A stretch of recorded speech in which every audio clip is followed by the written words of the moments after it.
India UK के बीच में trade agreement जो किया गया था आज से लागू हो गया है और इस ट्रेड एग्रीमेंट को अब तक किए गए सभी ट्रेड एग्रीमेंट के हिसाब से देखें तो ऐतिहासिक कदम माना जा रहा है। एक्सपोर्ट सेक्टर को इससे कैसे फायदा होगा, वही एक्सपोर्ट सेक्टर जो रोजगार देने में सबसे अव्वल रहता है, और यूके से जो सामान यहां पर आएंगे उससे डोमेस्टिक इंडस्ट्री किस तरह से कम्पीट करेगी और कंज्यूमर को कैसे फायदा होगा। कई सारे सवाल उठ रहे हैं, इस पर बातचीत करेंगे। हमारे साथ है कॉमर्स सेक्रेटरी राजेश अग्रवाल साहब। सर, आपका स्वागत है हमारे शो में। सबसे पहला सवाल तो यूके के साथ जो ट्रेड एग्रीमेंट किए हैं इसको हम लोग एक गोल्ड स्टैंडर्ड एफटीए के तौर पर देख रहे हैं, हिस्टोरिक देख रहे हैं। तो किस मायने में हिस्टोरिक, क्योंकि इससे पहले भी कई एफटीए हम लोग कर चुके हैं। 3-4 बातें। ये एक मेजर इकोनॉमी के साथ हमारा एग्रीमेंट है, वन ऑफ द बिगेस्ट, दोनों इकोनॉमी मिला के $8 ट्रिलियन है। दूसरा, ये पहला एग्रीमेंट है जहां हम 89% से ज़्यादा टैरिफ लाइन में मार्केट एक्सेस हम लोग दे रहे हैं, और हमें जो मार्केट एक्सेस प्राप्त हो रहा है वो 99% टैरिफ लाइन और करीब 100% हमारा जो ट्रेड है वो जीरो ड्यूटी पर जा रहा है, और एक बड़ी इकोनॉमी में, इसलिए भी ये हिस्टोरिक है। तीसरा ये कि जो यहाँ पर ड्यूटी एग्जम्पशंस हमें मिल रहे हैं, बड़ी कॉम्प्लीमेंट्री इकोनॉमी है। लेबर इंटेंसिव सेक्टर्स में सबसे ज़्यादा ड्यूटीज़ थी इस इकोनॉमी में, और ये ड्यूटीज सारी जीरो पर जा रही हैं। तो एक बहुत बड़ा कदम है हमारे लेबर इंटेंसिव सेक्टर्स के लिए। इवन एग्रीकल्चर सेक्टर में बड़ी ड्यूटीज़ थी यूके की इकोनॉमी में, वो भी जीरो पे जा रही। तो ये भी एक बहुत बड़ी अपॉर्चुनिटीज़ है हमारी इंडस्ट्री के लिए। और चौथा, ये ऐसा एग्रीमेंट है जिसमें हम बहुत सारे पॉलिसी एरियाज़ पे भी पहली बार डिस्कशन कर रहे हैं, जैसे trade and gender, trade and labour, trade and sustainability. तो इन सब एरियाज़ पे भी हम लोगों ने पहली बार समझौता में पॉलिसी एरियाज़ पे डिस्कशन किया है और कुछ कदम उठाए। इसमें एक चीज़ आपने कहा कि बहुत सारे एक्सपोर्ट प्रोडक्ट के लिए वहाँ पे जीरो ड्यूटी मिलेगा, एक बहुत बड़ा पोटेंशियल होगा। तो इस पर बातचीत तो लंबे समय से चल रही थी, अब ये लागू हो गया है। तो इंडस्ट्री के साथ, इंडियन एक्सपोर्टर के साथ आपकी बातचीत होती रही है क्या कि इस जैसे ही लागू हो तो उसको कैसे मोनेटाइज किया जाए, कैसे उस पोटेंशियल को तुरंत कैप्चर किया जाए? एक तो जब हम लोग एग्रीमेंट को नेगोशिएट करते हैं तो उस समय भी इंडस्ट्री के साथ बातचीत होती है, और इंडस्ट्री की आकांक्षाओं को और देखते हुए ही हम लोग नेगोशिएशंस में आगे बढ़ते हैं। नेगोशिएशंस के दौरान भी इंडस्ट्री की क्या आकांक्षाएं हैं, क्या उनकी ज़रूरतें हैं, और क्या उनको लगता है टैरिफ और नॉन टैरिफ में हम लोग को एग्रीमेंट के अंदर रिजॉल्व करना चाहिए, उसके लिए हम लोग रेगुलर कंसल्टेशंस करते हैं। और इस एग्रीमेंट के नेगोशिएशंस को हम लोगों ने 2025 अप्रैल में ख़त्म किया था, जुलाई में साइन किया था। उसके बाद पिछले 1 वर्ष से जब हम लीगल स्क्रब और उसके ऑपरेशनलाइजेशन की दिशा में आगे बढ़ रहे थे, इंडस्ट्री के साथ हमेशा हम लोग कंसल्टेशन में रहे, और उन्हें ये पता है कि इससे क्या लाभ होने वाला है, और उसके लिए वो ऑलरेडी तैयारी कर रहे हैं। बहुत सारी इंडस्ट्री आप देखेंगे कि ऑलरेडी अपने संपर्क, अपनी सप्लाई चेन को फिर से खड़ा करने की या स्ट्रेंथन करने के प्रयास में लगी। इसमें चूंकि आपने कहा कि हम लोग 99% प्रोडक्ट जो एक्सपोर्ट है उस जीरो ड्यूटी पे आ जाएगा, कई लोग ये कह रहे हैं कि पहले से ही 53% एक्सपोर्ट प्रोडक्ट जो है वो जीरो ड्यूटी पे है। तो ऐसे में ऐसा नहीं कि पूरा 99% अभी जा रहा है। तो ये जो 53%, 99 - 53 वाले हैं, इनको कितना बेनिफिट मिलेगा? इसमें कौन से सेक्टर सबसे ज्यादा बेनिफिशियल होंगे? देखिए, टैरिफ लाइन एक चीज होता है, ट्रेड एक चीज होता है। टैरिफ लाइंस हो सकता है कि 53% टैरिफ लाइंस में यूके में जीरो ड्यूटी हो, पर ये जरूरी नहीं है कि हमारा ट्रेड उन्हीं लाइंस में हो, क्योंकि बहुत बार डेवलप्ड कंट्रीज में जो जीरो ड्यूटीज होते हैं वो ऐसे प्रोडक्ट में होते हैं जो जिसमें स्वाभाविक उनकी स्ट्रेंथ्स होती है, और ये कॉम्प्लीमेंट्री इकोनॉमी है। जहां उनकी स्ट्रेंथ्स नहीं होती, जैसे लेबर इंटेंसिव सेक्टर्स है, कुछ एग्रीकल्चर प्रोडक्ट्स है, वहां पर ड्यूटीज़ वहां भी 10, 12, 17% तक भी रही है। तो वो सारी ड्यूटीज़ अब जीरो जा रही हैं। तो इस तरीके से देश को फ़ायदा मिलेगा। ये केवल मैथमेटिक्स से, नंबर से देखने से हम इसके डेप्थ में नहीं जा पाएंगे, परंतु अगर आप इंडस्ट्री से बात करें तो आपको समझ में आएगा कि लेबर इंटेंसिव सेक्टर जो हमारा मूल स्ट्रेंथ है, जो एग्रीकल्चर सेक्टर जो हमारा स्ट्रेंथ है, auto sector, auto component sector, इन सभी सेक्टर्स को बड़ा अच्छा लाभ इस एग्रीमेंट का मिल रहा है। जो एक्सपोर्टर्स जो प्रोडक्ट वहां जा रहे हैं वो तो ठीक है, अपने आप को और ज़्यादा मार्केट एक्सपेंड करेंगे, लेकिन कई सारे नए प्रोडक्ट हैं जिनके लिए मार्केट वहां पे ओपन होगा। लेकिन यूके या फिर दूसरे कंट्री जो होते हैं बड़ा क्वालिटी सेंसिटिव होती है, क्वालिटी को लेकर बड़ा सतर्क रहते हैं। उसको कैसे इंश्योर करेंगे, उसके लिए कितना कॉम्पिटिटिव हमारे एक्सपोर्टर दिख रहे हैं आपको? एक अच्छी बात है कि यूके के साथ हमारा मर्चेंडाइज ट्रेड अभी भी अच्छा है। हमारे निर्यात वहाँ 11 से 12 बिलियन डॉलर तक है, जिसका ये आप इससे ये निष्कर्ष निकाल सकते हैं कि हमारी इंडस्ट्री, हमारी सप्लाई चेन यूके के साथ अच्छी इंटीग्रेटेड है। इंडस्ट्री को यूके मार्केट का अनुभव है, उन्हें उनके बारे में जानकारी है। अब उन्हें उसके बाद अब एक नई अपॉर्चुनिटी मिल रही है। कहीं 5% ड्यूटी गिर रही है, कहीं 10% गिर रही है, कहीं 15% गिर रही है। तो इस अपॉर्चुनिटी का हमारी इंडस्ट्री जरूर लाभ उठाएगी, क्योंकि ये अपॉर्चुनिटी उन्हें और कॉम्पिटिटिव बनाता है और ग्रो करने की अपॉर्चुनिटी देता है। तो ये एक नया मार्केट नहीं है, बल्कि एक एग्जिस्टिंग मार्केट है जिसमें एक नई संभावनाएं उभर कर सामने आ रही है। चूंकि एक्सपोर्टर्स के अलावा जब ये नेगोशिएशन चल रहा था तो कई सारे घरेलू इंडस्ट्री से भी बातचीत आपने की, चूंकि वहां से बहुत सारे प्रोडक्ट जीरो ड्यूटी पर आएंगे। तो घरेलू इंडस्ट्री को कैसे प्रोटेक्ट किया गया, खासतौर से ऑटो सेक्टर की बात करें या फिर लिकर सेक्टर की बात करें, उसको कैसे प्रोटेक्ट किया गया इस एफटीए में? हम लोग जब भी नेगोशिएशन करते तो हम लोग किसी भी उत्पाद के लिए जब मार्केट एक्सेस यहाँ पर खोलते हैं तो हम लोग उसको 4 भाग में बांट कर देखते हैं। एक तो कुछ ऐसे सेक्टर्स होते हैं जिसपे या तो हम एक लेवल ऑफ मैच्योरिटी पे पहुंच चुके हैं जिसे हमें किसी कंपटीशन से भय नहीं है, या ऐसा क्षेत्र है जहां हमें आयात करना आवश्यक है। वहां पर हम ड्यूटी को जीरो करने में, उसे आयात के लिए खोलने के लिए हम लोग आगे बढ़ते हैं। बहुत सारे ऐसे क्षेत्र होते हैं जहां पर हमें लगता है कि हमारी कुछ सेंसिटिविटी है, हम आज नहीं कर सकते, हमें 5 साल, 6 साल, 10 साल समय चाहिए। जब हमारी इंडस्ट्री मजबूत हो जाएगी तब हम आयात करने के लिए जीरो ड्यूटी कर सकते हैं। हम इसमें कैलिब्रेटेड ओपनिंग करते हैं। कुछ ऐसे सेक्टर्स होते हैं जहां हमें लगता है कि पूर्णतः मार्केट खोल देने से हमारे डोमेस्टिक इंडस्ट्री को रिस्क हो सकता है। वहां हम टीआरक्यू मैकेनिज्म्स का भी यूज करते हैं, जहां की हमें कोटा देते हैं, जो हमारा इंपोर्ट बास्केट है उसका कुछ हिस्सा ट्रेड एग्रीमेंट के अंदर देते हैं, ताकि दूसरे पार्टनर कंट्री को भी कुछ लाभ हो पर हमें कोई नुकसान नहीं हो। हमारे इंपोर्ट बास्केट का एक हिस्सा ही उन्हें दिया जाता है। और चौथे, कुछ ऐसे सेक्टर्स जिन्हें ना हम उस लेवल पे मैच्योरिटी पे हमारी डोमेस्टिक इंडस्ट्री को हर्ट होने का डर है, हमारे हैंडीक्राफ्ट सेक्टर है या हमारे एग्रीकल्चर के की सेक्टर है, उसे हम एफटीए के बाहर रखते हैं, उसे हम एक्सक्लूजन कैटेगरी में रखते हैं। तो ये चारों दृष्टिकोण से ये कोशिश की जाती है कि हम अपनी सेंसिटिविटी का ध्यान रख के ही मार्केट एक्सेस दें।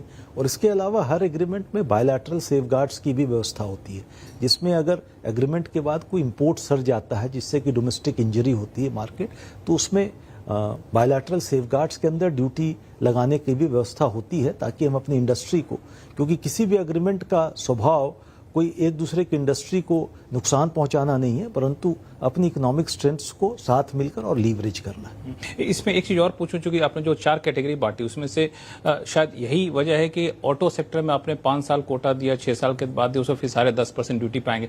इतने जल्दी हमारे ऑटो सेक्टर जैसे जहां पर लेबर इंटेंसिव सेक्टर है तैयार हो जाएंगे वो लोग यूके के ऑटो से कम्पीट करने के लिए? इसमें 2 चीजें आप देखेंगे कि ड्यूटीज जो है इन कोटा ही कम की गई है। वो कोटा जो हम लोगों ने संपूर्णतः दिया है वो हमारे मार्केट के 1% से भी कम का है। और ज़्यादातर कोटा जो है हाई एंड गाड़ियों में है, कॉस्टली गाड़ियों में है, जिसमें हमारी कोई बहुत बड़ी स्ट्रेंथ नहीं है। हम उसमें ग्रो करना चाह रहे हैं पर अभी लाजमी स्ट्रेंथ नहीं है। और ये सिर्फ 1%, हमारा मार्केट 40 लाख से ज़्यादा गाड़ियाँ बिकती है मार्केट में, हमारा कुल कोटा 37,000 गाड़ियों का है। नहीं, लेकिन जो छोटी गाड़ियाँ उस पर भी हम लोगों ने ड्यूटी रिडक्शन किया है। Duty reduction out of quota duty reduction होकर 50% तक रहती है, तो एक बड़ी ड्यूटी है और वो हमारे डोमेस्टिक मार्केट के लिए सफिशिएंट है। ऑटो इंडस्ट्री से वार्ता करके ही इस पूरे स्ट्रक्चर को हम लोगों ने, एक बड़ा इंपॉर्टेंट पार्ट इस पूरे ट्रेड एग्रीमेंट का रहा हुआ सर्विस सेक्टर को लेकर के, तो उसको कैसे आप लोगों ने इंस्टीट्यूशनलाइज किया? इस सर्विस सेक्टर में देखिए, नॉर्मल जो एग्जिस्टिंग पॉलिसी रिजीम्स होती है या उसको हम लोग बाइंड करने की कोशिश करते हैं। तो इसमें आप देखेंगे यूके ने जो आज तक का सबसे एक्सपेंसिव कमिटमेंट किया इस एग्रीमेंट में किया है। 137 सब सेक्टर्स में हमें पॉलिसी कमिटमेंट किया है, मोबिलिटी पे भी कमिटमेंट की है, इंट्रा कॉर्पोरेट ट्रांसफर्स पे भी कमिटमेंट की है। और फिर आपने देखा डबल कंट्रीब्यूशन कन्वेंशन एग्रीमेंट भी इसके साथ साथ साइन हुआ, जो कि इसी नेगोशिएशंस का हिस्सा था, जिसमें कि डबल सोशल सिक्योरिटी पेमेंट से अब हमारी इंडस्ट्री, हमारे बच्चे बच पाएंगे। हमारे जो प्रोफेशनल्स है जो जाते हैं 2 साल, 3 साल, 5 साल के लिए काम करने के लिए, उन्हें 20 से 23% तक की अपनी सैलरी को सोशल सिक्योरिटी में देना पड़ता था, वो देने की आवश्यकता नहीं होगी। उस पैसे को वो अपने सोशल सिक्योरिटी अकाउंट इंडिया में जमा कर सकते हैं और वहाँ पर एग्जम्पशन का लाभ ले सकते हैं। एक बहुत बड़ी, आई थिंक बहुत बड़ी जीत है इंडिया के लिए और एक बहुत बड़ी दिशा हमारे सर्विस सेक्टर को। देखिए, सर्विस सेक्टर में जब भी कुछ एग्रीमेंट होता है तो हर किसी की कुछ जिज्ञासा होती है कि सर्विस सेक्टर ओपन हुआ, इसका मतलब हमारे लिए वहाँ काम जाकर काम करने के मौके ज़्यादा मिलेंगे। तो क्या कुछ ऐसा कमिटमेंट किया है कि हाँ एनुअली भारत से इतने लोग आएंगे, उनको वीज़ा ग्रांट करेंगे सर्विस सेक्टर? नए प्रोफेशनल कैटेगरी जैसे सेफ्स होते हैं, म्यूजिशियंस होते हैं, उसमें कमिटमेंट नंबर ऑफ वीज़ास के भी कमिटमेंट है। एक कमिटमेंट है क्योंकि एक वो शुरुआत होगी, अच्छी शुरुआत होगी। उसके अलावा सर्विसेज सेक्टर में जो अग्रीमेंट होता है वो लॉन्ग टर्म प्रेडिक्टेबिलिटी दर्शाता है, क्योंकि सर अपनी पॉलिसी स्पेस को दोनों कंट्रीज बाइंड करती हैं और लॉन्ग टर्म प्रेडिक्टेबिलिटी देती हैं ताकि सर्विस सेक्टर की जो इंडस्ट्रीज है लॉन्ग टर्म निर्णय ले सकें। इसमें दो सवाल छोटे छोटे आपसे पूछूं। एक सवाल उठ रहा है खासतौर से पब्लिक प्रोक्योरमेंट को लेकर के। इसमें L2 कैटेगरी वालों को हम लोग वहां के कंपनियों को अलाउ कर रहे हैं, इससे छोटे मझोले कारोबारियों को नुकसान हो सकता है, ऐसी आशंका जताई जा रही है आलोचकों की तरफ से, कैसे जवाब नहीं, इसमें आई थिंक बड़ा कैलिब्रेटेड ओपनिंग अप है। अगर आप देखेंगे गवर्नमेंट प्रोक्योरमेंट में हमारे यहाँ मेजॉरिटी प्रोक्योरमेंट जो है L1 कैटेगरी में होता है। जब L1 कैटेगरी में कोई प्रोडक्ट नहीं मिलता है तभी वो LT कैटेगरी में आ पाता है, और LT कैटेगरी के उसके समानांतर उसको एक इक्विवेलेंस दिया गया है, पर जरूरत ही नहीं है कि यूके से जो प्रोडक्ट आए हमारे प्रोडक्ट के साथ वो कम्पीट कर पाए। तो एक तो वो मार्केट छोटा है, लिमिटेड है, एक थ्रेशोल्ड के ऊपर खोला गया है, और तीसरा हमें ये भी मानना पड़ेगा कि हमारी इंडस्ट्री, हमारे MSMEs भी काफ़ी सशक्त हैं और इम्पॉर्टेंट है, और वो भी कम्पीट कर सकते हैं। इसमें कार्बन टैक्स पर कोई बातचीत हुई, लेकिन ये तो हिस्सा है नहीं। ये अभी कार्बन टैक्स अभी तक आया नहीं है, इसके बारे में वहाँ चर्चा चल रही है, और हम भी उनके साथ संपर्क में हैं, उनसे वार्ता लगातार जारी है। एक आखिरी सवाल, ये ट्रेड एग्रीमेंट बाकी आने वाले दिनों में होने वाले ट्रेड एग्रीमेंट के लिए एक टेम्पलेट के तौर पर रहेगा? नहीं, इसमें काफ़ी कुछ इंडिया ने as a gold standard, as a ambition और एस्पिरेशन आगे बढ़े हैं, परंतु हर एग्रीमेंट अपने बैलेंस पे होता है, डिपेंडिंग ऑन दूसरे साइड से हमें क्या मिल रहा है, कितनी बड़ी इकोनॉमी है, कितना बड़ा मार्केट है, क्या लाभ हमारी इंडस्ट्री, हमारे सेक्टर्स के लिए, उसके बिना पर ही उस एग्रीमेंट के अंदर समझौता हो। यूके होने वाले एक्सपोर्ट में कितनी बढ़ोतरी हो जाएगी पिछले कुछ साल में? कुछ टारगेट है, कुछ टाइम फ्रेम में? हम लोग का मानना है कि 2030 तक हम लोग $100 बिलियन तक ट्रेड को ले जाने का प्रयास करेंगे यूके के लिए। यूके बहुत बहुत शुक्रिया सर हमसे बातचीत करने की। तो ये तो राजेश अग्रवाल साहब, जिन्होंने जो कॉमर्स सेक्रेटरी हैं और जो पूरे सारे जो ट्रेड एग्रीमेंट होते हैं उन अधिकारियों के मुखिया भी हैं, तो इनको उम्मीद है कि काफ़ी अच्छा ट्रेड एग्रीमेंट का फल आपको देखने को मिलेगा आने वाले दिनों में। Thank you so much sir. Thank you. 2014 से देखें तो ये छठा ट्रेड एग्रीमेंट है जो किसी देश के साथ किया गया है, जो लागू हो गया वो है यूके के साथ किया गया ट्रेड एग्रीमेंट। इस ट्रेड एग्रीमेंट में एक्सपोर्टर्स के लिए बड़े मौके मिल रहे हैं, साथ ही साथ घरेलू बाजार में भी कह सकते हैं कि सस्ते में कई सारे यूके के ऐसे सामान आएंगे जो कई बार भारी ड्यूटी के साथ हम लोग आ रहे होते थे। इन सब के साथ सर्विस सेक्टर को एक बड़ा बूस्ट मिलेगा, ऐसा कहा जा रहा है इस ट्रेड एग्रीमेंट के जरिए। तो इससे कितना फायदा होगा, इस पर बातचीत करने के हमारे साथ खास मेहमान हैं दर्पण जैन साहब हैं, जो कि एडिशनल सेक्रेटरी हैं कॉमर्स मिनिस्ट्री के। इसके अलावा हमारे साथ पंकज चड्ढा साहब हैं, जो कि चेयरमैन है EEPC के। अजय सहाय साहब हैं, जो कि FIO के CEO हैं, federation of Indian export organisation के। और साथ ही साथ हमारे साथ मुख्तारुल आमीन साहब हैं, जो कि वाइस चेयरमैन है लेदर एक्सपोर्टर्स एसोसिएशन के। आप सभी मेहमानों का बहुत बहुत स्वागत है। सर, सबसे पहला सवाल आपसे मैं पूछना चाहूंगा कि ये जो ट्रेड एग्रीमेंट है इसको हम लोग देख रहे हैं कि बहुत ऐतिहासिक करार दिया जा रहा है, तो इसको किस मायने में ऐतिहासिक देख रहे हैं? एक्सपोर्ट अपॉर्चुनिटीज ज्यादा है, या फिर ज्यादा बड़ा मार्केट मिल रहा है, या फिर टर्म्स कंडीशन सबसे फेवरेबल है? जी, तो मैं इसको 4 पॉइंट्स कहना चाहूँगा कि क्यों हम इसको एक हिस्टोरिक ट्रेड डील कह रहे हैं। पहला, ये 2 बड़ी इकोनॉमीज के बीच में है, तो साइज जो है दोनों इकोनॉमी का वो इस ट्रेड डील को बहुत यूनिक बनाता है। क्योंकि आप देखेंगे कोई भी बिजनेस अगर किसी भी मार्केट में एक्सपोर्ट करना चाहता है तो उसके लिए एक बड़ा बाजार होना बड़ा ज़रूरी है, क्योंकि उसको तैयारी करनी पड़ती है, कैपेसिटी इंक्रीज करनी पड़ती है, वहाँ की रेगुलेशंस को कंप्लाई करना पड़ता है। तो बड़ा होना बाजार का एक बड़ा ही इम्पॉर्टेंट पैरामीटर है। तो ये डील जो है बड़ी बड़ी इकोनॉमीज़ के बीच में है। आप देखेंगे इंडिया आज 4 ट्रिलियन की इकोनॉमी है, यूके भी ऑलमोस्ट 4 ट्रिलियन की इकोनॉमी है, तो दोनों इकोनॉमीज़ मिला के 8 ट्रिलियन की इकोनॉमीज हैं दोनों। और दोनों का अगर आप ट्रेड देखेंगे तो 2.5 ट्रिलियन का गुड्स एंड सर्विसेज दोनों को मिला के ये ट्रेड करते हैं। तो एक बड़ा बाजार है इन दोनों इकोनॉमीज का। दूसरा, मैं ये कहना चाहूँगा इसका जो यूनिक पैरामीटर है वो ये कि ये बहुत ही कॉम्प्लीमेंट्री इकोनॉमीज हैं। इंडिया और यूके दोनों एक दूसरे से कम्पीट नहीं करते हैं प्रोडक्ट्स में या सर्विसेज में, दोनों कॉम्प्लीमेंट करते हैं। इंटरेस्टिंग है। जो हमारी स्ट्रेंथ है वो यूके को चाहिए, जो यूके की स्ट्रेंथ है वो हमें चाहिए। तो इससे क्या है कि ये दोनों को जब दोनों के बाजार मिलते हैं, जब दोनों के एक्सपोर्टर्स आपस में ट्रेड करते हैं, तो 1+1 जो है वो 2 नहीं होगा, वो 1+1 11 होगा।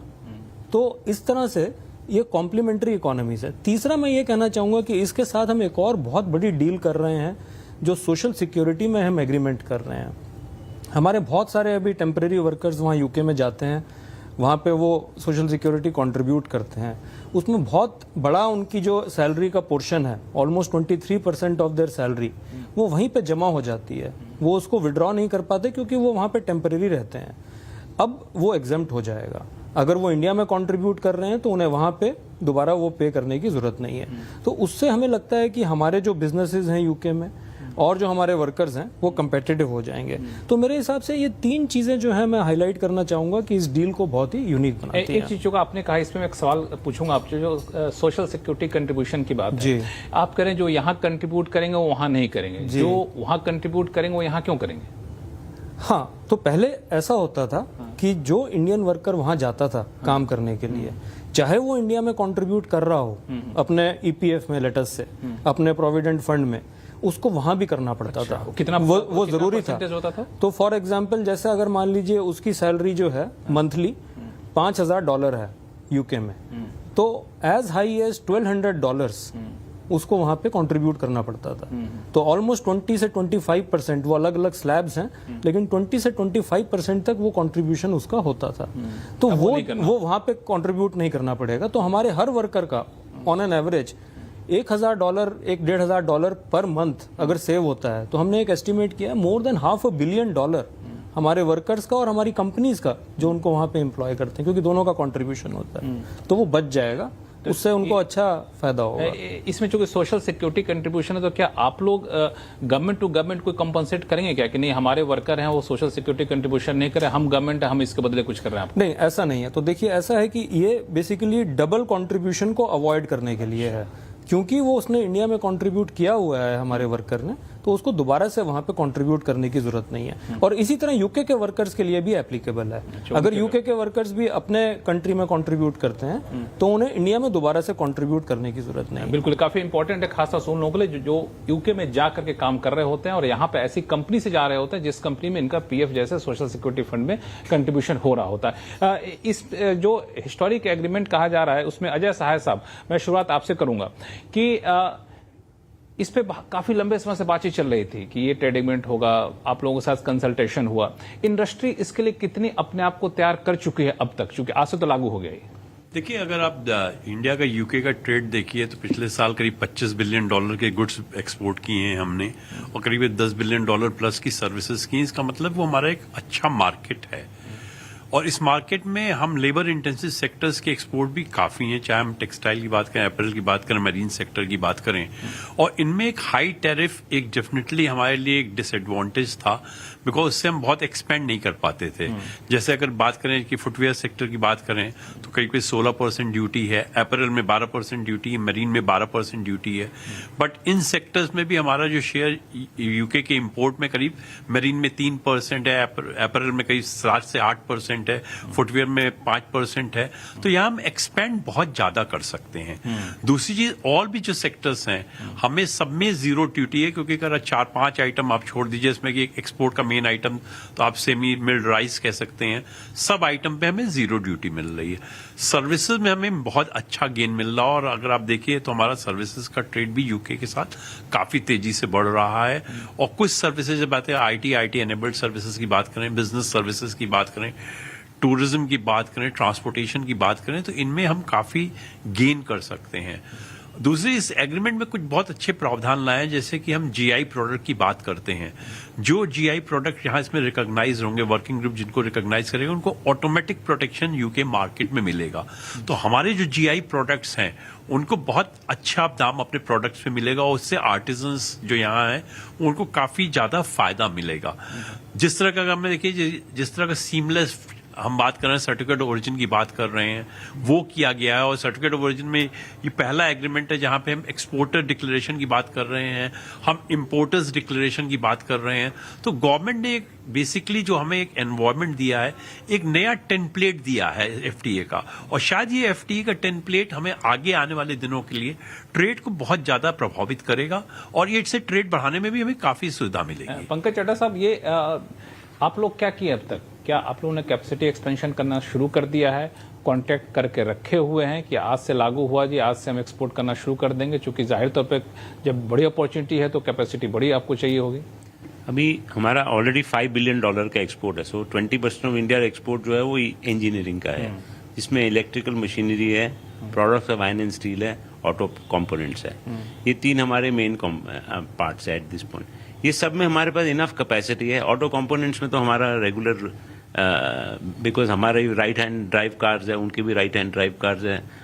तो 5 बिलियन जो आपका एक्सपोर्ट है वो सर्टेन टाइम फ्रेम में से 1 साल में। 5 साल के अंदर वो कहाँ तक पहुंच जाए, क्या आप लोग वो target- हमारा 3 इयर्स में हमारा 8 बिलियन तो डेफिनेट है।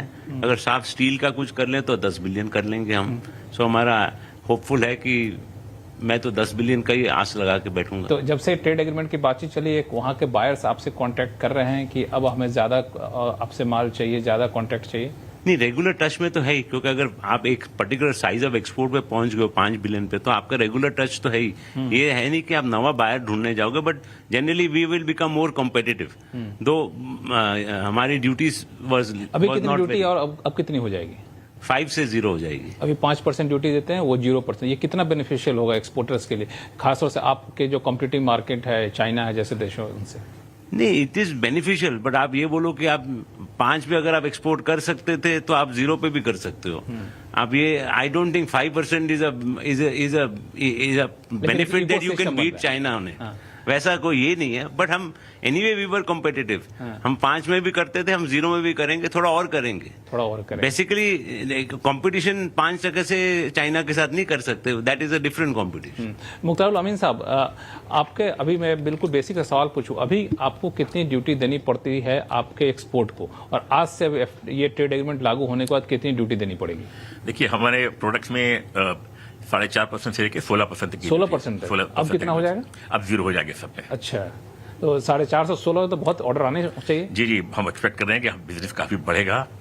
यहाँ के एक्सपोर्टर्स और वहाँ के इम्पोर्टर्स दोनों काफी एक्साइटेड हैं, और हमें जो हमेशा जो ड्यूटी फ्री कंट्रीज जिनका एक्सेस था यूके मार्केट के अंदर ड्यूटी फ्री, उनके से जो कंपटीशन मिलता था, अब हम उस कंपटीशन में स्टैंड कर पाएंगे। तो अभी कितना एक्सपोर्ट करते हैं एनुअली, और अब कितना हो जाएगा? देखिए, अभी हमारा एक्सपोर्ट है 420 मिलियन डॉलर्स, 420 मिलियन डॉलर, और वो 5% से कम है। यूके के जो टोटल इम्पोर्ट्स है उसमें 5% से कम है, अबाउट 4.8% करीब है। क्या क्या भेजते हैं? फुटवेयर है, बैग्स हैं, गारमेंट्स हैं, सैलरी आइटम्स हैं, और डिफरेंट टाइप के एसेसरीज हैं, ये सभी। और लेकिन यूके के मार्केट में आपका कंट्रीब्यूशन बहुत कम है। जी, हम 5% से 4.8% है। तो कितना बढ़ जाना चाहिए? हम एक्सपेक्ट करते हैं कि जो अभी 420 मिलियन डॉलर का है, इसको 3 साल के अंदर में 1 बिलियन से ऊपर क्रॉस कर लेंगे। कॉम्पिटिटर कौन है आपका?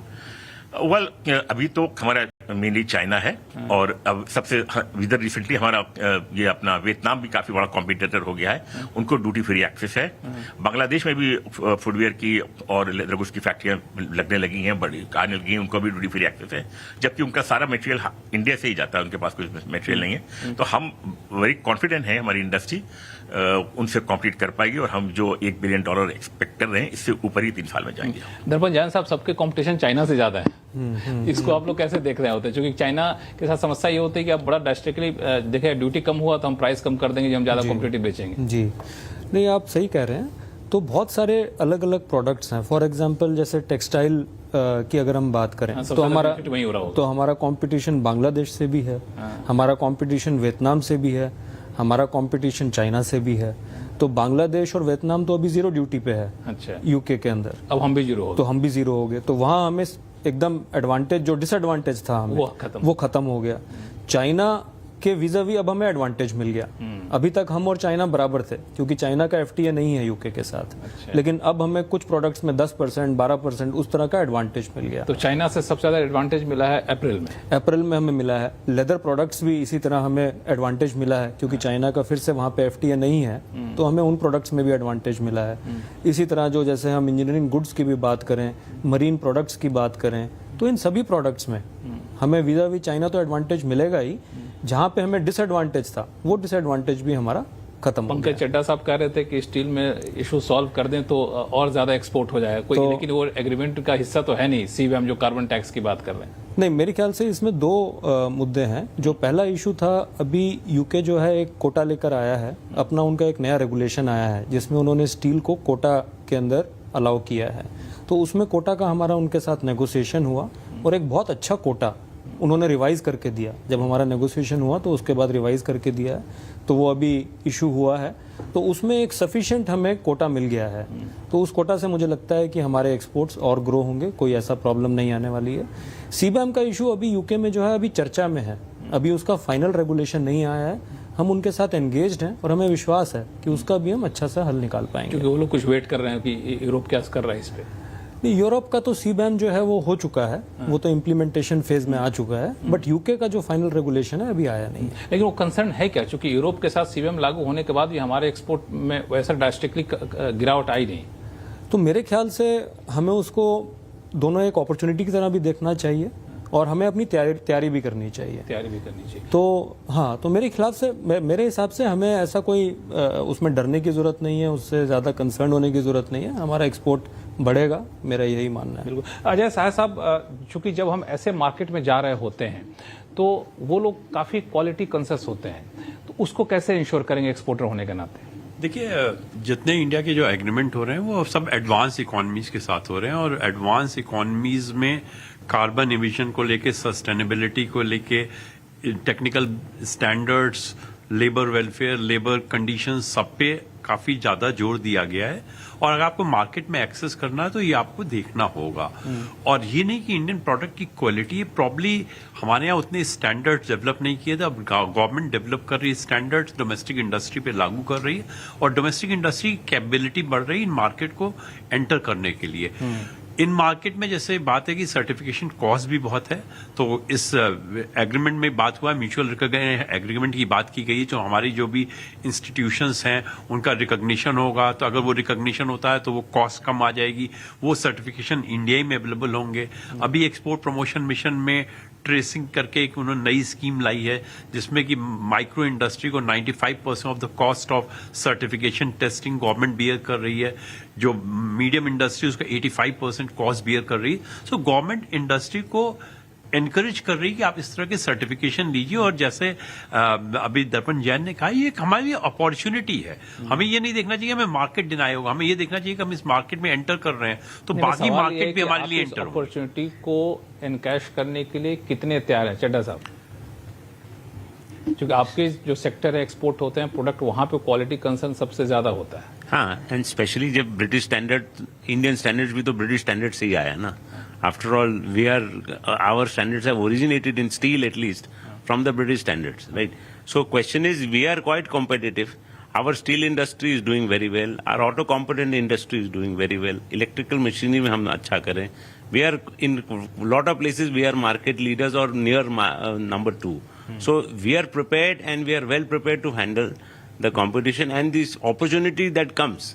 Opportunity जो आएगी हम उसको यूज करेंगे. हम तो ऑलवेज चाहते हैं कि थोड़ा और बेटर होए तो हम और यूज कर लेंगे. लो हैंगिंग फ्रूट जो हमारे चल रहे हैं स्टील के, उसको भी हम और एक्स्ट्रा बढ़ा लेंगे. और अपॉर्चुनिटी तो आएगी, हम उसको यूज तो करेंगे and we are prepared for it. Opportunity आएगी, उसको एक्सप्लोर करें. आमीन साहब, क्वालिटी आपके लिए भी इशू है क्या? सर, क्वालिटी हम ऑलरेडी एक्सपोर्ट कर रहे हैं, और हमको जो अभी तक प्रॉब्लम है, जिससे मैंने बताई कि हम ड्यूटी फ्री कंट्रीज के साथ हमारा इश्यूज आ रहे थे, हम वहाँ के अच्छे बड़े ब्रांड्स को भी एक्सपोर्ट कर रहे हैं, तो इतना बड़ा कोई इशू नहीं है कि हम क्वालिटी को हमारे लिए कोई बैरियर बनेगा. और मैं आपको एक बात और बताना चाहूँगा कि जो FTAs हो रहे हैं डिफरेंट कंट्रीज के साथ, और यूके के साथ अभी हुआ है जो बहुत बड़ी मार्केट है, और अभी यूरोप के साथ भी बातचीत चल रही है, इसका फायदा ये पहुंच हुआ है कि काफी जो ताइवानीज कंपनियों ने इंडिया में इन्वेस्टमेंट करने शुरू कर दिए हैं. वो अब यहाँ मैन्युफैक्चरिंग कर रहे हैं. तमिलनाडु के अंदर करीब 8 ऐसे बड़े प्रोजेक्ट आए हैं, वो जो रोज के 50,000 जोड़ी बनाने वाले प्रोजेक्ट आए हैं.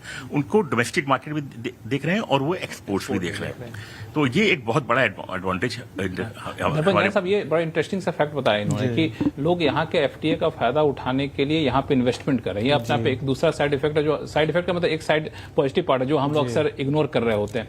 लेकिन ये सारे FTA यूके को जोड़ ले, इससे पहले FTA हुए, वो जो आने वाले हैं, वो उसको हम लोग कैसे एक्चुअल एक्सपोर्ट में कन्वर्ट करेंगे, इसके लिए आप लोगों की स्ट्रेटजी क्या है?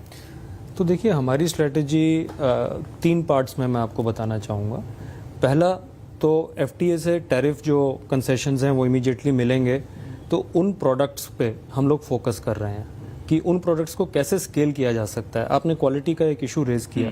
बहुत सारे प्रोडक्ट्स हमारे अभी भी जा रहे हैं, तो इसका मतलब वहाँ क्वालिटी का इशू नहीं है, वहाँ पे हमें स्केल करना है, वहाँ पे हमें और एडवांटेज, मतलब प्राइस पे हमें और कंपेटिटिव होना है। तो स्केल अप करने के लिए हमें क्या डोमेस्टिक काम करना है, उसके लिए हम इंडस्ट्री के साथ बात कर रहे हैं।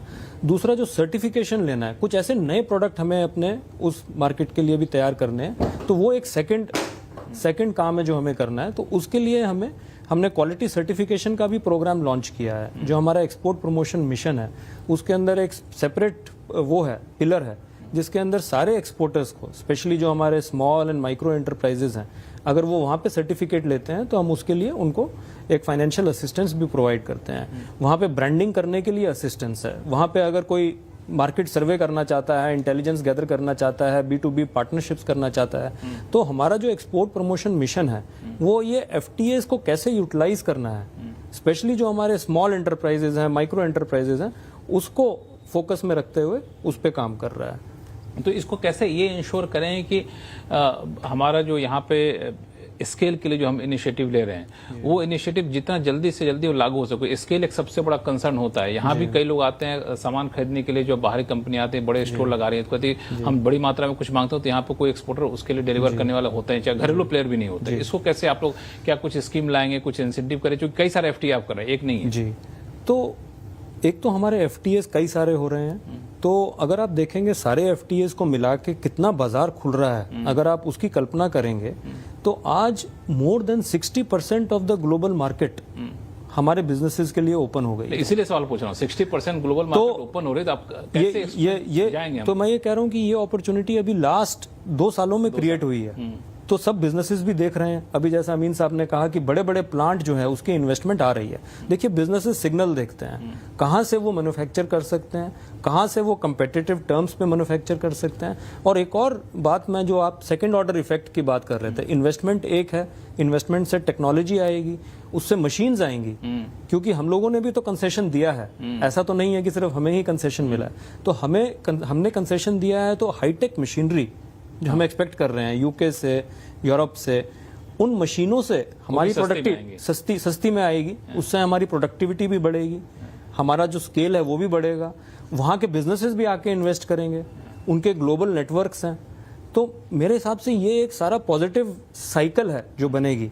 FTA से टैरिफ्स कम हो रहे हैं, बड़ा बाजार बन रहा है, लोगों को मिल रहा है, उससे इन्वेस्टमेंट आएगी, टेक्नोलॉजी आएगी, कंपेटिटिवनेस बढ़ेगी। हमारे यहाँ वैसे ही labour and other things are very very competitive. तो I think this is a circle which will feed into itself and will generate a big export. साहब साहब तैयार हैं उसके लिए? बिल्कुल, हमारे यहाँ एक चीज ये इंडस्ट्री बिल्कुल तैयार है, और शायद लेबर इंटेंसिव सेक्टर में हमें बड़ा चैलेंज है कि हमारा डोमेस्टिक मार्केट है वो बहुत वाइब्रेंट है, हमारा परचेजिंग पावर भी बढ़ रहा है, मिडिल क्लास भी बढ़ रहा है। तो इसलिए जोर देकर हमें खाली एक्सपोर्टर हैं वो आमतौर पे MSME एक्सपोर्टर ज्यादा है। इतने बड़े स्केल पे प्लांट लगाना, इतने बड़े मार्केट को कैप्चर करना बहुत ही कैपिटल इंटेंसिव काम होता है। देखिए, अब जिस तरह का इंडियन मार्केट बढ़ रहा है, जिस तरह की इंडिया की एक्सपोर्ट अपॉर्चुनिटी बढ़ रही है, डोमेस्टिक इन्वेस्टमेंट आना होगा और फॉरेन इन्वेस्टमेंट भी आना पड़ेगा। तो शायद फॉरेन इन्वेस्टमेंट जो है इन कंट्रीज के साथ जिनके साथ कर रहे हैं, वहां पे कॉस्ट ऑफ मैन्युफैक्चरिंग बहुत ज्यादा है। तो आने वाले दिनों में आप देखिएगा, ना खाली ये ट्रेड इन्वेस्टमेंट इंडिया में बहुत आएगा इन ट्रेड एग्रीमेंट्स के थ्रू, और उस इन्वेस्टमेंट के आने के लिए हमारा डोमेस्टिक मार्केट भी उनको अट्रैक्ट करेगा, और वो ग्लोबल कैपेबिलिटी जो डेवलप करेंगे इंडिया से, शायद वो ना खाली अपने कंट्री को एक्सपोर्ट करें, वो ग्लोबली इंडिया से ही एक्सपोर्ट करेंगे। काफी इंटरेस्टिंग पॉइंट आपने कहा। एक चीज और मैं जानना चाहूंगा, वो है आपको पब्लिक प्रोक्योरमेंट को लेकर के। इसमें आपके प्रोडक्ट के काफी ज्यादा डिमांड रहते हैं। यहाँ पे जब पब्लिक प्रोक्योरमेंट होता है तो इंजीनियरिंग गुड्स वगैरह के, वहाँ पे ये कहा गया है कि वहाँ की कंपनी, यूके की कंपनियों को हम लोग L2 कैटेगरी में रखेंगे, 20% वाले में। तो उससे कंसर्न जताया जा रहा है, मुझे नहीं पता कितना सही कितना गलत है कंसर्न है, कि यहाँ के जो छोटे मझोले कारोबारी हैं जो पब्लिक प्रोक्योरमेंट में ज्यादा कंट्रीब्यूट करते थे, अब उनको यूके कंपनियों से कम्पीट करना पड़ेगा, जो कर नहीं पाएंगे तो उनको नुकसान होगा। ये मैं नहीं कह रहा हूँ, कई आलोचक कह रहे हैं। नहीं, मैं तो अपनी इंडस्ट्री की इंजीनियरिंग की बात करूंगा, इसलिए तो नहीं करें दरपंजान साहब बैठे। नहीं, मैं इसलिए बोल रहा हूँ क्योंकि हमारा स्टील सबसे चीपेस्ट है compare to UK, cost of labour हमारा चीप है कंपेयर टू यूके, हमारी पावर चीप है कंपेयर टू यूके। तो आई डोंट थिंक कि यूके का कोई कंपनी आके इंडिया के कंपनी के साथ compete कर पाएगा। वो तो अगर हमें दूर दूर से भी नहीं। इनफैक्ट साहब आप भूल जाइए कॉमर्स मिनिस्ट्री बैठे हैं। सर, हम लोग आज भी यूके में सप्लाई कर रहे हैं डिफेंस में, और उनकी कंपनी से कंपटीशन करके जूते सप्लाई कर रहे हैं। तो वो तो जैसा बड़ी लेबर इंटेंसिव इंडस्ट्री है, तो यूके तो हमसे कॉम्पीट कर ही नहीं सकता। कर ही नहीं सकता। अजय शाह साहब बोलिए, फिर दर्पण जैन साहब को फंसाऊंगा मैं। ये एक बहुत लोग कंसर्न जता रहे हैं, इसलिए मैं चाहता हूँ इस पर क्लैरिटी आ जाए। एक ही क्लैरिटी इसमें ये भी आ जाए, जो एमएसएमईज का प्रोक्योरमेंट है उसको इससे एक्सक्लूड रखा गया है। तो जो अभी जब 200 करोड़ मतलब जो 200 करोड़ तक जहाँ पे एसएमईज इंडियन एमएसएमईज को जो दी गई है, उस प्रोविजन को नहीं एमएसएमई के लिए जो रिजर्व था वो रिजर्व होगा, उसमें कोई चेंज नहीं किया गया है। तो एमएसएमईज को वो घबराने की जरूरत नहीं है कि इनका वो मार्केट जाएगा। लेकिन ये भी समझिए, जब भी ग्लोबल इन्वेस्टमेंट आता है तो हमेशा एंसिलरी इंडस्ट्री डेवलप करती है। तो ये हमारे एमएसएमईज को जब भी हब एंड स्पोक मॉडल बनेगा, तो जैसे हमने ऑटोमोबाइल में देखा है, जब मारुति आई, जब सुजुकी आई, तो कैसा हमारा ऑटो कंपोनेंट सेक्टर बढ़ा है। तो आने वाले दिनों में जो इन्वेस्टमेंट आएगा वो एमएसएमईज के लिए प्रचुर अपॉर्चुनिटी भी क्रिएट करेगा। हालांकि ऑटो के लिए ऑस्ट्रेलिया का भी एग्जाम्पल दिया जाता है, जहाँ पे ट्रेड एग्रीमेंट किया गया और ऑटो सेक्टर के लिए खोला गया। ऑटो सेक्टर वहाँ पे डोमेस्टिक मैन्युफैक्चरर थे, बाद में नेट इंपोर्टर बन गए। नहीं, बट हमारे यहाँ कॉस्ट कॉम्पिटिटिवनेस है इन सेक्टर्स में, क्योंकि इन जितने भी सेक्टर्स हैं, लेबर का एक बहुत बड़ा इंपॉर्टेंट इनपुट है, स्किलिंग का बहुत बड़ा इंपॉर्टेंट इनपुट, जो इंडिया के लिए पॉजिटिव साइन है। दर्पण जैन साहब, दो सवाल आ गए आपके लिए। एक तो जो हमने कहा पब्लिक प्रोक्योरमेंट को लेकर के, ये बहुत लोग कंसर्न जता रहे हैं। कुछ सफाई इंडस्ट्री की तरफ से आई, जो खुद बहुत चिंतित दिख नहीं रहे, लेकिन जो लोग चिंता जता रहे हैं उनको क्या जवाब देंगे आप? मेरे ख्याल से इसमें चिंता का कोई विषय नहीं है। इसमें 3-4 चीज़ें मैं बताना चाहूँगा। पहला, जैसे कहा साहे जी ने, इसमें एमएसएमई के लिए जो प्रेफरेंशियल पॉलिसी है उससे कोई रिलैक्सेशन नहीं है। India can maintain the same policy, तो उसमें वो पूरा कार्व्ड आउट है इसके अंदर से। दूसरा, मैं ये बताना चाहूँगा कि ये स्टेट लेवल पे अप्लाई नहीं होता है, ये सिर्फ सेंट्रल के प्रोक्योरमेंट के लिए अप्लाई होता है। और सेंट्रल के प्रोक्योरमेंट में भी कुछ एंटिटीज के प्रोक्योरमेंट पे अप्लाई होता है। जैसे सेंट्रल गवर्नमेंट की पीएसयूज हैं, उस पे अप्लाई नहीं होता है। पीएसयू से अप्लाई नहीं लेकिन सबऑर्डिनेट ऑर्गेनाइजेशन पे अप्लाई होता है, कुछ डिपार्टमेंट्स पे अप्लाई होता है, तो वो लिस्ट उसके अंदर है। तो ये मैं एक सेकंड क्लैरिफिकेशन, बड़ा अच्छा इन्होंने सफाई दी। एक तो ये स्टेट लेवल पे लागू नहीं होगा, दूसरा पीएसयूज पे लागू नहीं होगा, सिर्फ सेंट्रल गवर्नमेंट के प्रोक्योरमेंट पे लागू होगा, और कुछ एंटिटीज पे लागू होगा। तीसरा, एक थ्रेशोल्ड के ऊपर ही लागू होगा। जैसे 5.5 करोड़ से ऊपर का अगर गुड्स एंड सर्विसेज कोई डिपार्टमेंट प्रोक्योर करता है तो वहीं पे सिर्फ ये लागू होगा। और अगर कोई कंस्ट्रक्शन का कॉन्ट्रैक्ट है 60 करोड़ से ऊपर का अगर है तभी ये लागू होगा, तो उसके नीचे ये लागू नहीं होगा। ये तीसरा मतलब इसके अंदर सेफ्टी वेल्व है। चौथा पॉइंट मैं ये कहना चाहूंगा कि क्लास 2 क्या होता है। क्लास 2 वो होता है जो 20% से 50% के अंदर वैल्यू ऐड करता है। जो 50 से ऊपर वैल्यू ऐड करता है वो तो क्लास 1 सप्लायर है, उसमें कोई कंसेशन नहीं है। उसमें इंडिया का जो सप्लायर है उसी को कॉन्ट्रैक्ट मिलेगा, क्योंकि वो 50% से ज्यादा वैल्यू ऐड करता है।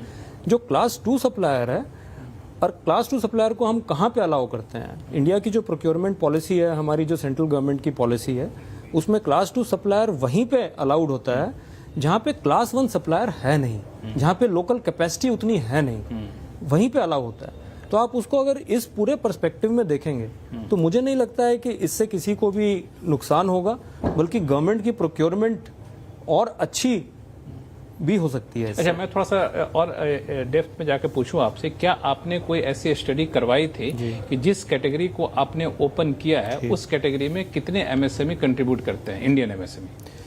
तो एमएसएमई तो क्योंकि इससे पूरा बाहर ही हैं। अच्छा, इसमें एमएसएमई आते ही नहीं थे। एमएसएमई को जो भी हम प्रेफरेंस देते हैं अपनी प्रोक्योरमेंट पॉलिसी में, उसमें कोई कॉम्प्रोमाइज नहीं है।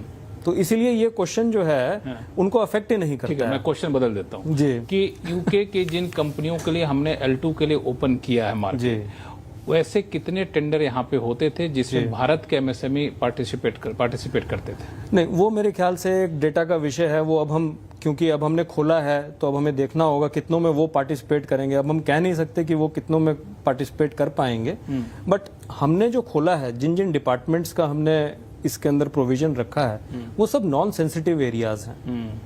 तो मुझे नहीं लगता कि इससे कोई ऐसा हमें चिंता करने का। एक और चिंता जो जताई जा रही है, मैंने जता रहा हूँ, पहले मेरे बिले मत करिएगा, वो ये है कंपलसरी लाइसेंस को लेके। लोग कह रहे हैं कि उसकी शर्तों में जिस तरीके से ढील दी गई है, तो यहाँ पे पेटेंट वाले ड्रग जैसे प्रोडक्ट होते हैं वो बड़े महंगे होंगे, चूंकि सरकार विशेषाधिकार का प्रयोग करके कंपलसरी लाइसेंस देती थी। अब उस अधिकार को सीमित कर दिया गया इस ट्रेड एग्रीमेंट के जरिए। नहीं, आई थिंक ये अगेन ये जो विषय है ये कुछ ठीक से नहीं पढ़ा गया है। समझाइए, समय आप तो कंपलसरी लाइसेंसिंग में कोई रिलैक्सेशन नहीं दी गई है। सरकार की जो कंपलसरी लाइसेंसिंग की नीति है, जो हमारा पेटेंट लॉ है, उसमें कोई ढील नहीं दी गई है। उतना ही स्ट्रांगली गवर्नमेंट यूज कर सकती है कंपलसरी लाइसेंसिंग को। लेकिन गवर्नमेंट कभी भी कंपलसरी लाइसेंसिंग पे सीधा नहीं जाती है। गवर्नमेंट हमेशा एक्सप्लोर करती है कि कैसे बाकी ऑल्टरनेटिव्स को यूज किया जाए। ये सिर्फ यूके ट्रेड डील की बात नहीं है, ये इंटरनेशनली भी हम लोगों का एक तरह से एंगेजमेंट्स में रहा है कि पहले हम चाहेंगे कि वॉलंटरी लाइसेंसिंग हो। अगर कोई कंपनी जो है कोई चीज बनाती है तो वो वॉलंटरली जो भी कंपनीज को अपना लाइसेंस देना चाहे वो दे। लेकिन अगर वो नहीं करती है तो गवर्नमेंट के पास पूर्ण अधिकार है कि वो कंपलसरी लाइसेंसिंग कर सके। इसमें कोई ढील नहीं दी गई है। इसमें आखिर इस ट्रेड एग्रीमेंट में किया गया है इससे जुड़ा? उसी को बस रीइटरेट किया गया है जो ऑलरेडी हमारी लेट डाउन पॉलिसी थी। देखिए, ट्रेड एग्रीमेंट में बहुत सारी चीजें जो हमारी लेट डाउन पॉलिसी होती है, बहुत सारे हमारे जो WTO एग्रीमेंट के ऑब्लिगेशंस हैं, उनको हम लोग रीइटरेट करते हैं दोनों पार्टीज के बीच में। तो इसमें कोई ऐसी नई ढील या नया सिग्नल नहीं दिया गया है। तो मेरे ख्याल से उसको थोड़ा ज्यादा वैसे देखा जा रहा है। अजय साय साहब, ये तो सरकार के पक्ष से हैं, बोलेंगे, आप बताइए। नहीं, बिल्कुल जो ये कह रहे हैं वही है। शायद काफी तरह की भ्रांतियां हैं इस चीज को लेके हैं, और इनका जो क्लैरिफिकेशन है वो जब आपके चैनल के थ्रू चलेगा तो काफी ये भ्रांतियां दूर हो जाएंगी। एक्सपोर्टर को चिंता करने की जरूरत है, MSME जो है उनको चिंता करने की जरूरत नहीं है। MSME को चिंता करने की जरूरत नहीं है। आप ये भी देखिए, जैसे हमने बताया कि 20% की बात है, इस तरह से जॉइंट वेंचर भी ज्यादा आएंगे। वो इंडियन कंपनीज के साथ मिलकर प्रोक्योरमेंट के लिए बिड करेंगे। तो आप एक तरह देखिए, हमारे इंडियन MSMEs भी हैं, उनके पास इक्विटी भी आ सकती है, उनके पास टेक्नोलॉजी भी आ सकती है, उनको ग्लोबल एक्सपोजर भी मिल सकता है। तो देखना है हमें कि हम सिक्के का क्या पहलू देखना चाहते हैं। ग्लास आधा खाली है कि आधा भरा हो, ऐसे देखना हो। बिल्कुल। एक और चीज मैं इसमें कहना चाहूंगा, हमें सिर्फ ये सब चीजें डिफेंसिव माइंडसेट से नहीं देखनी चाहिए। हमारे बड़ा बाजार उसे भी देखना होगा। अब आप गवर्नमेंट प्रोक्योरमेंट कह रहे हैं कि हमें डर है कि हमारे यहाँ का बिजनेस कहीं यूके की कंपनीज ना ले लें, बट आपके लिए भी तो बिजनेस खुल रहा है यूके का आज $100 बिलियन से ऊपर का प्रोक्योरमेंट है। उसमें भी तो हमारे जो बिजनेसेस हैं उनको अपॉर्चुनिटी मिल रही है। तो हम लोग याद ही है, जब फ्लाइट में चढ़ते हैं तो कहते हैं हवा का दबाव कौन, तो पहले नाक पे अपना मास्क लगाई, फिर बाकी को लगाई। तो पहले अपना बाजार प्रोटेक्ट करेंगे, फिर तो बाकी का देखेंगे। चड्ढा साहब, आपका भी सेक्टर बड़ा सेंसिटिव इस मामले को लेकर। सर, अभी ये है कि हमारा सेक्टर जो है, जैसे मैंने बताया, हमारा कॉस्ट ऑफ स्टील लोएस्ट है, एनर्जी कॉस्ट लोएस्ट है, लेबर कॉस्ट लोएस्ट है। अब एक एग्जांपल बताता हूँ आपको, एक आइटम जो आपकी दादी और मेरी दादी बोलते थे कि कटलरी है तो वो शेफील्ड की स्टेनलेस स्टील वाली है, उससे बेटर कुछ नहीं। अब शेफील्ड की स्टेनलेस स्टील वाली कटलरी स्टील तो अभी इंडिया से ही लेती है। स्टील प्लांट तो उनके पास बचा ही नहीं स्टेनलेस स्टील। हालात बड़ी तेजी से बदले हैं। पहले उन्होंने मेड इन चाइना कह के नाक मुंह से कोरते थे, वही मेड इन चाइना घर घर में घुस चुका है। तो ये भी आपको देखना पड़ेगा। नहीं, ठीक है, पर अब हमारे ख्याल से एज फार एज यूके की companies are concern, competition wise I think India is well prepared, well suited, there is no problem in it. हमको पॉजिटिव फ्रेम में उनकी मार्केट देखनी चाहिए।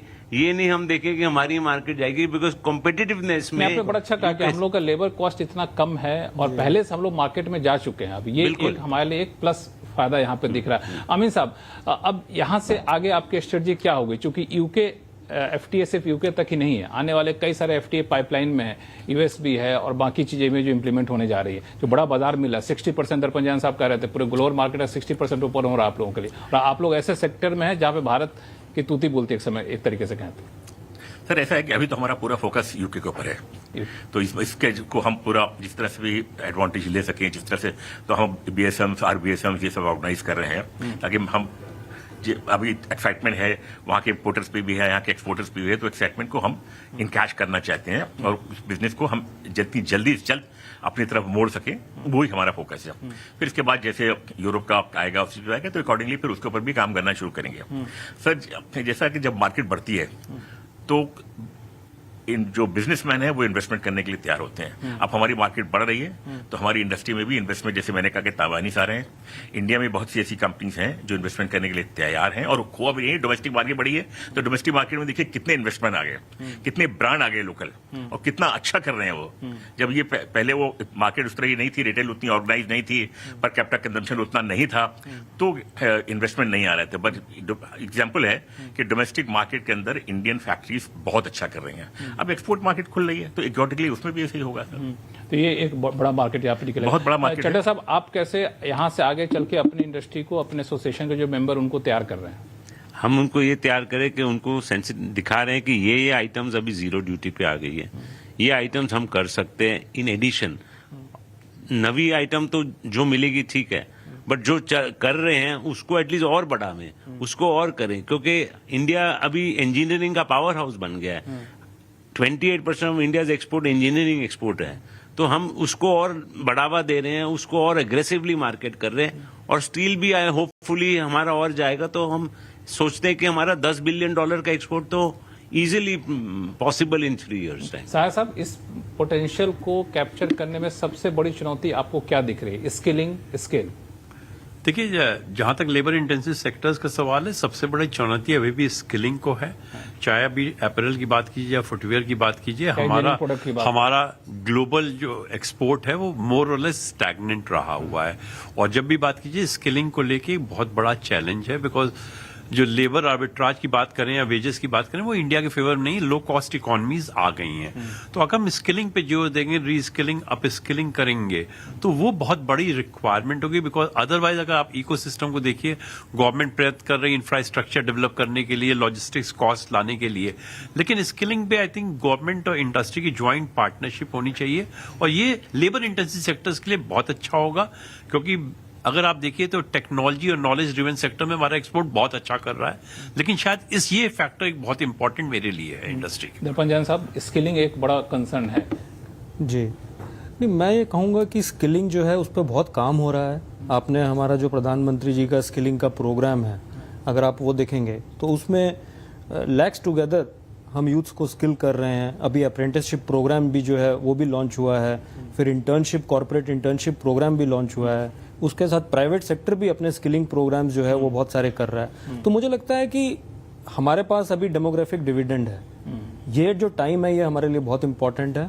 अगर सभी लोग मिलजुल के काम करें, आई थिंक ये बहुत बड़ी अपॉर्चुनिटीज इंडिया के लिए ओपन कर रहा है। ये सारे ट्रेड एग्रीमेंट ऐसे समय में किया जा रहा है, इसके समय बड़ी खास अहम है, क्योंकि जब प्रधानमंत्री मोदी 2047 तक विकसित भारत की बात कर रहे होते हैं, और विकसित भारत तो अकेले बनेंगे नहीं, तो ऐसे ट्रेड एग्रीमेंट, सिर्फ यूके एफटीए की बात में नहीं कर रहा हूँ, बाकी भी जितने भी हुए हैं और जो होने वाले हैं, वो कैसे कंट्रीब्यूट करेंगे विकसित भारत को? तो आप देखिए, जब हम देख रहे हैं कि हमारी इकोनॉमी 30 या 32 ट्रिलियन की हो जाएगी, विकसित भारत का जब हम देख रहे हैं, एक अपना टेम्पलेट देख रहे हैं, तो उसमें अगर 30 से 32 ट्रिलियन की हमारी इकोनॉमी होगी, हमारा जीडीपी होगा, तो उसमें ट्रेड इजीली 7 या 8 ट्रिलियन का हमारा ट्रेड होना चाहिए, हमारा एक्सपोर्ट्स होना चाहिए उसके अंदर। तो 7 से 8 ट्रिलियन के एक्सपोर्ट्स के लिए अभी हम 1 ट्रिलियन पे हैं, तो हमें 7-8 गुना उसमें ग्रो करना है।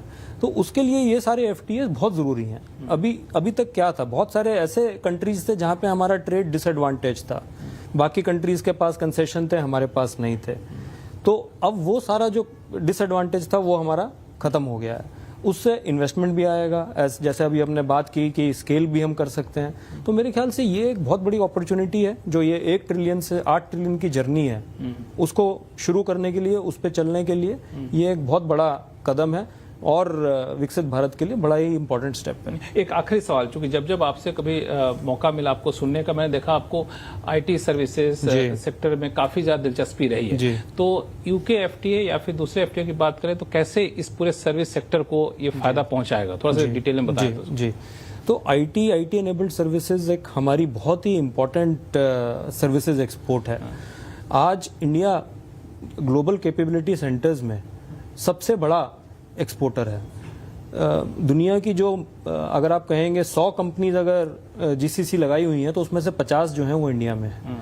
तो उसका जो एक्सपोर्ट है इंडिया से वो बहुत ज़्यादा बढ़ गया है। अभी 200 बिलियन से ऊपर का हमारा वर्ल्ड को एक्सपोर्ट है आईटी एनेबल्ड सर्विसेज और बाकी बिजनेस सर्विसेज का।